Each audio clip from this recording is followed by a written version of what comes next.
Hi viewers, welcome to our channel. ప్రస్తుతం మనతో పాటు సీనియర్ జర్నలిస్ట్ దాము బాలా సార్ ఉన్నారు. వారితో మాట్లాడండి. నమస్కారం సార్. నమస్తే. సార్, జగన్ గారు దాడి తర్వాత ఫస్ట్ టైం నిన్న యాత్రలో వచ్చి మాట్లాడుతున్నారు ఈ దాడి గురించి. ఆయన ఏం చెప్తున్నారంటే దీనికి కూటమికే సంబంధం ఉంది, చంద్రబాబు నాయుడు గారు, పవన్ కళ్యాణ్ గారు, బీజేపీ ఇదంతా చేయించిందని అంటున్నారు. ఓవరాల్గా ఆయన ఈ దాడిని ఏ విధంగా చూస్తున్నారు, మరి ఇది ఎవరికి బెనిఫిట్ అయ్యే అవకాశం? నిన్న జగన్ 13th ఆయన మీద దాడి జరిగింది. దాని తర్వాత ఆయన ఫస్ట్ టైం మీడియాతో అంటే పబ్లిక్గా ప్రజలతో మాట్లాడారు. నిన్న గుడివాడలో జరిగిన సభలో ఆయన ఓపెన్గా ఈ విషయం మీద మాట్లాడారు. ఆయన ఏమన్నారంటే ఈ దాడి చేయించింది చంద్రబాబు, పవన్ కళ్యాణ్ అంటే దత్తపుత్రుడు అన్నాడు ఆయన. పవన్ కళ్యాణ్, బీజేపీనే చేయించాయి. నాకు గాయం చేయగలిగాయి తప్ప అంతకంటే ఏమి చేయలేకపోయారు. నాకు చేసిన గాయం మానిపోతుంది కానీ వాళ్ళు ప్రజలకు చేసిన గాయం మానదు అని అలా లింక్ చేశాడు. ఆ తర్వాత నేను ఎప్పట్లాగే ఆయన ఇంతకుముందు ఏదైతే మాట్లాడుతున్నాడో ఆ విషయాలు మళ్ళీ మాట్లాడాను. నేను అర్జునుడి మీద ఒక బాణం వేసినంత మాత్రాన కురుక్షేత్ర యుద్ధంలో కౌరవులు గెలవరు అనేది కూడా ఆయన చెప్పాడు. అంటే ముందు నుంచి కూడా ఆయన ఒక నెరేటివ్ తీసుకొచ్చాడు. ఆ నెరేటివ్ ఏంటంటే పెత్తందారులకు పేదలకు మధ్య యుద్ధం జరుగుతుంది. ఇది యాక్చువల్గా కమ్యూనిస్టు పరిభాష అనమాట. అంటే జగన్ చాలా విషయాల్లో కమ్యూనిస్టు పరిభాషను వాడుతున్నాడు. సో కమ్యూనిస్టులు కూడా ఏం చెప్తారంటే పెత్తందారులకు పేదలకు మధ్య క్లాస్ వార్ అంటారు వాళ్ళు, అంటే వర్గ పోరాటం జరుగుతుందని. ఈయన కూడా అదే భాష మాట్లాడుతున్నాడు. కాకపోతే ఏంటంటే ఇక్కడ కమ్యూనిస్టులేమో అందరినీ కూడా డబ్బున్న వాళ్ళని లేకపోతే భూస్వాముల్ని, పెట్టుబడిదారులు అందరినీ కూడా పెత్తందారులు అన్న పరిభాషలోకి తీసుకొస్తుంది. మిగతా పేదల్ని వాళ్ళు పేదలు అంటారు. ఇక్కడేమో జగన్ నిజానికి జగన్ పేదగాడు. జగన్ దగ్గర ఉన్న చాలామంది ఎమ్మెల్యేలు, ఎంపీలు పేదలు కాదు. వాళ్ళకి తెలుగుదేశానికి పెద్ద తేడా లేదు. ఈయన నిజానికి రిచెస్ట్ సీఎం ఇండియాలో జగన్. కానీ జగన్ ఏంటంటే తెలివిగా ఏం చేస్తున్నాడంటే పేదలకు పెత్తందారులకు అన్న ఇది తీసుకొస్తున్నాడు. తీసుకురావడానికి జగన్కున్న ధైర్యం కావచ్చు లేదా పునాది కావచ్చు ఏంటంటే ఇతను జగన్ పేదలకి ఏవైతే చేస్తున్నాడో వాటన్నిటినీ కూడా తెలుగుదేశం కోర్టుల్లో కావచ్చు రకరకాలుగా అడ్డుకోవడానికి ట్రై చేస్తుంది. For example Jagan English medium పేదలకు పెట్టాలన్నాడు. దాని మీద చర్చ జరగచ్చు. ఇంగ్లీష్ మీడియం పెట్టడం వల్ల నష్టమా లాభం అనే చర్చ జరగచ్చు. కానీ దాన్ని బలవంతంగా అడ్డుకోవడానికి కోర్టులకు వెళ్ళారు. సో క్లియర్గా పేదలకు మాత్రం ఇంగ్లీష్ మీడియం ఉండకూడదు, ఈ పిల్లలకి మాత్రం ఇంగ్లీష్ మీడియం చదువుకోవచ్చు. సో వీళ్ళు ఇంగ్లీష్ మీడియం చదువుకొని వీళ్ళు జీవితంలో పైకి వెళ్ళొచ్చు, మంచి ఉద్యోగాలు చేయొచ్చు. పేదలు మాత్రం తెలుగు మీడియంలో చదువుకొని వాళ్ళకి ఏ ఆపర్చునిటీ లేకుండా తెలుగును కాపాడే బాధ్యత పేదలే ఎందుకు తీసుకోవాలి అన్న ప్రశ్నలు, అనేక ప్రశ్నలు వచ్చాయి. అట్లాగే పేదలకు ఇండ్లు ఇవ్వడం, దాన్ని వీళ్ళు అడ్డుకున్నారు. అట్లాగే పథకాలు ఇస్తుంటే అనేక రకాల పథకాలు, వాటి మీద తీవ్రమైన క్యాంపెయిన్ చేయడం, అప్పు చేసి ఇచ్చేస్తే శ్రీలంక అయిపోతుందని చేయడం ఇట్లా వాళ్ళు దాన్ని మాట్లాడారు.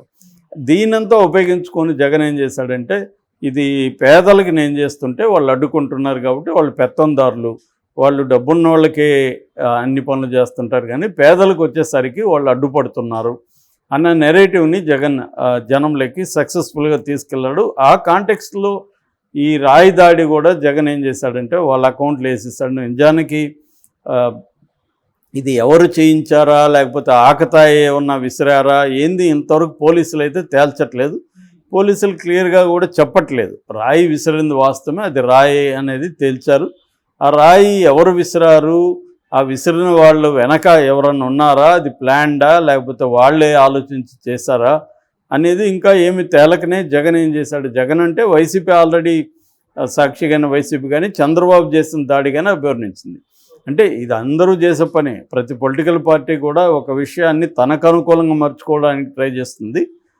దానికి వ్యతిరేకంగా ఉన్న పొలిటికల్ పార్టీ అదే విషయాన్ని తనకు అనుకూలంగా మార్చుకోవడానికి ప్రయత్నిస్తుంది. మనం చాలాసార్లు చెప్పుకున్నాం, ఆంధ్రప్రదేశ్లో రెండుగా విడిపోయినాయి మొత్తం కూడా. మీడియా కావచ్చు, పొలిటికల్ పార్టీలు కావచ్చు, ప్రజలు కావచ్చు, మేధావులు కావచ్చు, అందరూ రెండుగా విడిపోయారు. ఈ రెండుగా విడిపోకుండా కొంతమంది ఇండిపెండెంట్ జర్నలిస్టులు కావచ్చు, ఇండిపెండెంట్గా థింక్ చేసే మేధావులు కావచ్చు, రెండు వైపులా ఉన్న సమస్యల్ని చెప్పడం కావచ్చు, రెండు వైపులా ఉన్న తప్పుల్ని ఎత్తి చూపడం కావచ్చు, ప్రజల వైపు నిలబడి మాట్లాడడం కావచ్చు, అలాంటి వాళ్ళకి స్పేస్ లేదు. అలాంటి వాళ్ళని రెండు వైపులా అటాక్ చేస్తారు. అంటే మనం ఒకరి వైపు లేదంటే అర్థం నువ్వు నా ఎనిమి అంటారు అంతే. అటా ఇటా తేల్చుకోవాలి. నువ్వు ఇటు లేదంటే నువ్వు నా ఎనిమినే అనేది నిజానికి కమ్యూనిస్టుల భావజాలం కూడా అదే చెప్తుంది. కమ్యూనిస్టులు కూడా నువ్వు నన్ను సపోర్ట్ చేయకపోతే నా ఎనిమి అనేస్తారు వాళ్ళు. అనేసి ఇంక పోరాడుతుంటారు అనమాట. అవతల వాడిని మీద రకరకాల రూపాల్లో దాడి చేస్తుంటారు. కరెక్ట్గా ఇది మనకి ఆంధ్రప్రదేశ్ రాజకీయాల్లో కూడా కనపడుతుంది. నువ్వు నా వైపా అటువైపా అని. సో ఇప్పుడు అందుకనే జగన్ కూడా దీన్ని ఉపయోగించుకొని తెలివిగా ఏం చేస్తున్నాడంటే పేదలకు పెత్తందారులకు మధ్య యుద్ధం జరుగుతుంది. నిజానికి ఇక్కడ పేదలకు పెత్తందారులకు కాదు, వైసీపీకి కూటమి మధ్య పోరాటం జరుగుతుంది. సో వైసీపీకి ఎందుకు ఓట్లు వేయాలి, వాళ్ళకి ఎందుకు వేయకూడదు అనేది చెప్పాలి. అది చెప్తున్నాడు జగన్, చెప్పలేదని కాదు. బట్ దాంతోపాటు అతను ఏం చేస్తున్నాడంటే వాళ్ళు నా ఎనిమీస్ కాదు, ప్రజల శత్రువులు అన్న దాన్ని తీసుకెళ్తున్నాడు అనమాట. ఇది కూడా ఒక వ్యూహాలలో ఒక భాగం.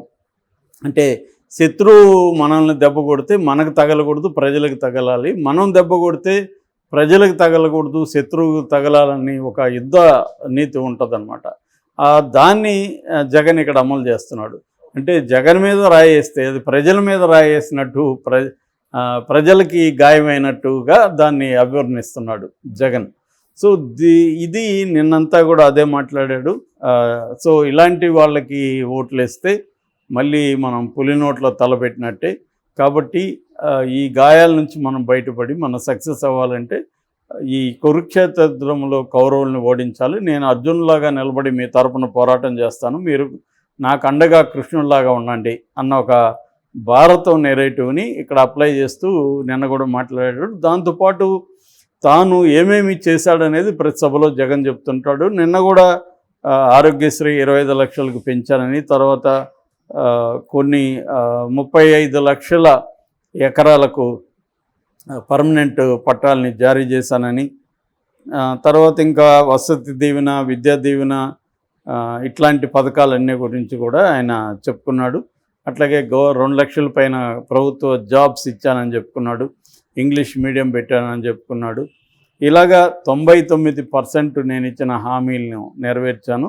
దాదాపు 130 సార్లు బటన్ నొక్కి అనేక సెక్షన్ల పీపుల్కి నేను డబ్బులు ఇచ్చాను అనేది నిన్న చెప్పుకున్నాడు. So at the same time Chandrababu గతంలో పరిపాలించిన 14 ఏళ్ళు కానీ, మన రాష్ట్రం ఏర్పడినాక పరిపాలించిన 5 సంవత్సరాలు కానీ ఆయన రాష్ట్రానికి ఒక మంచి పథకం కూడా తీసుకురాలేదనేది జగన్ చెప్తున్నాడు.